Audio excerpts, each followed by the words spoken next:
Jada Pinkett Smith had a lot to do with it. She was very active in responding to people, and everyone felt like, wow, like, you know, she cares about this community. So everyone wanted to kind of like to participate in that.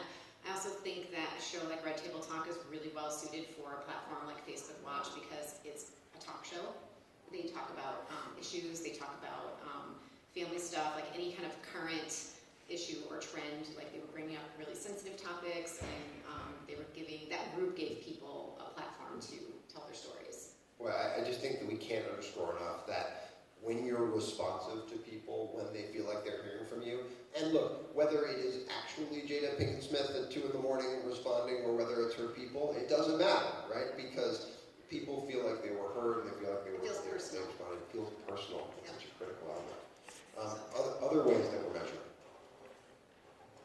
Measuring product placement is a little bit difficult, but we have we actually use a third party to measure for us. A lot of agencies actually have in-house metrics, but we rely on a third party to kind of have an objective look at what we're doing, and it takes into account, you know, where was the product on the screen for how long, what kind of messaging was there, what demographic were you hitting, what's the audience, what would the CPM have been had you bought a 30-second ad in this program, and then it kind of algorithms a number out to us that kind of replicates what the media value is. And that's only one aspect of measurement. So that's what we're able to provide, because we're not able to directly say, well, you know, this is how you got a sales lift. I don't know that you're going to want, you made a great placement in Superstore for Pepto-Bismol. And I don't know if you're going to watch that and say, well, I really need to go get Pepto right now. Because if your stomach's not hurting, you're probably not going to make that purchase. So it's hard to gauge that specific sales lift. But, you know, we do try to think about, well, where is this content living? What's the longevity? How many reruns is it having? How many other platforms is it going to be? And is that 30-second ad is only going to be for those 30 seconds, and that might be when you fast forward or when you go to the bathroom or do all the other things that you need to do. But if you're actually watching the content and you're watching it 5 years from now and it's still the same content and the product is still there, you know, that still exists. And it's harder to measure that. So we can't really put a number on that aspect of it, except to say this is where it also is. These are all of the other places that add value to this media value number. Yeah, similar type of metrics in terms of like time on screen and things like that, sentiment, social shares, things like that. But it is tough because it is like when you try to go to the traditional values that you do, it opens yourself up to attack people maybe who aren't on board with your idea or are skeptical, and it becomes a more difficult position to defend. Because what if you're the only brand present, you know, complete ownership to your message? You know, can you really equate that to a 30-second commercial, and what is the fair value of that?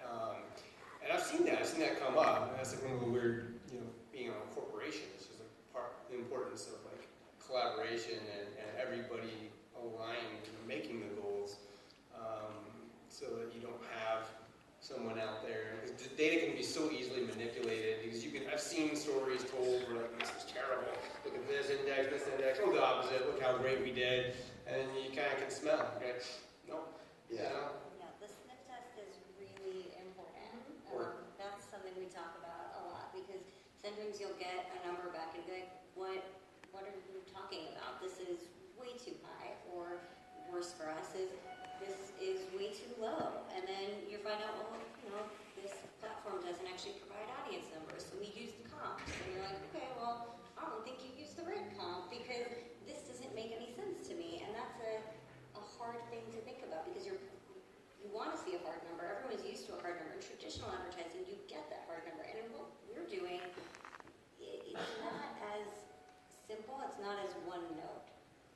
You really have to think a little bit more about what is your overall goal, and how, at least in the entertainment marketing world that I'm a part of, how is this supplemental to the rest of what you're doing with your brand? Because if this is the only thing you're doing for your brand, I don't think that's the world's best strategy. But it certainly should be a bigger piece of the pie, and then look at it and say, okay, well, now we're everywhere. I think it's really interesting that even in the data conversation, how much gut and how much these nuanced conversations enter into it. You know, Ed's point is such a good one. If you think about the fact that the most effective stories, the most effective kind of brand relationships, they tend to take time. You seed things, you let them go, you see if that influencer becomes more popular and more successful. But let's also remember, I think the current average tenure of a CMO is 18 months, last time I checked, right? Not a lot of time to let seeds grow, not a lot of time to see ideas get going. So people always want to say results, results, results. You know, a couple of frameworks to think about as you're thinking about data.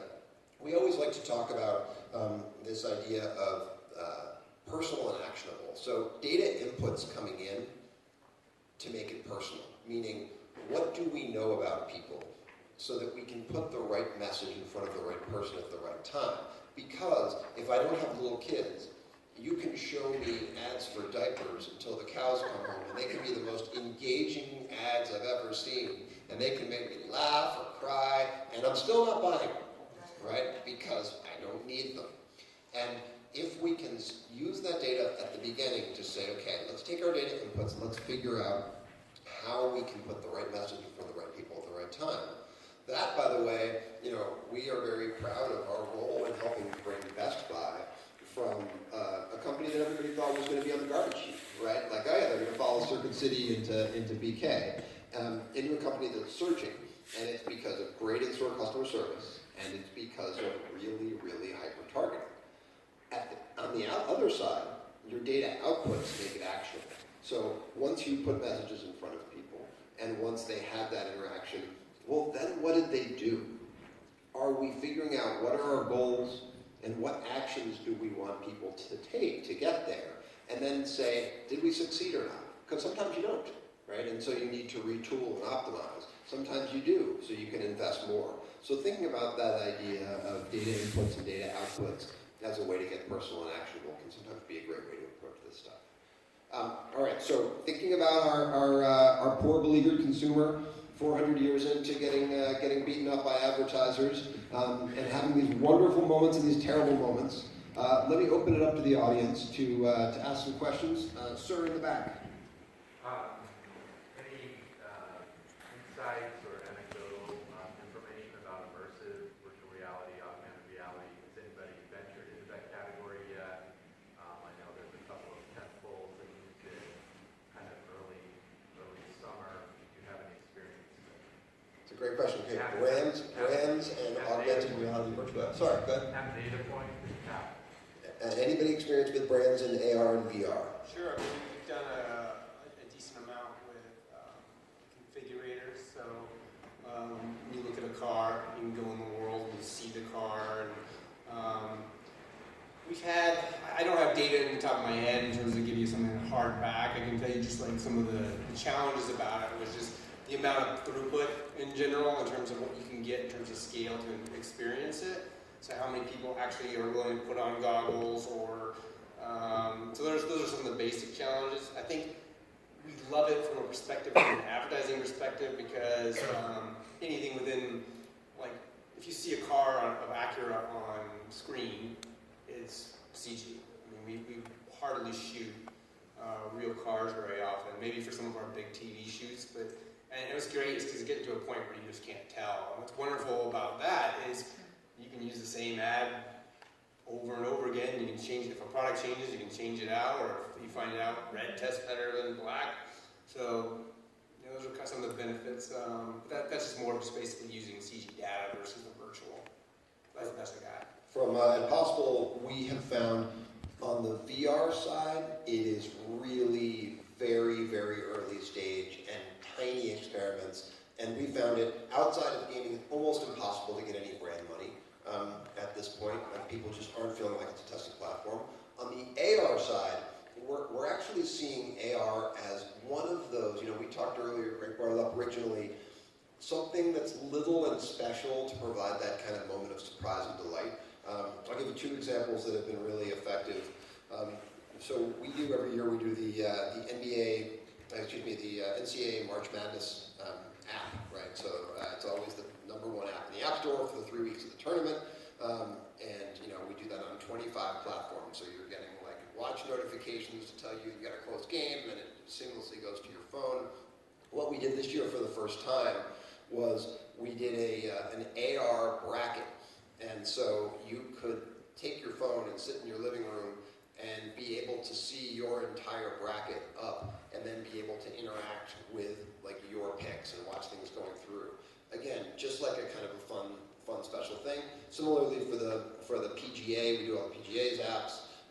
We did a thing where you can sit there and you could envision a hole from the PGA Championship course sitting on your coffee table.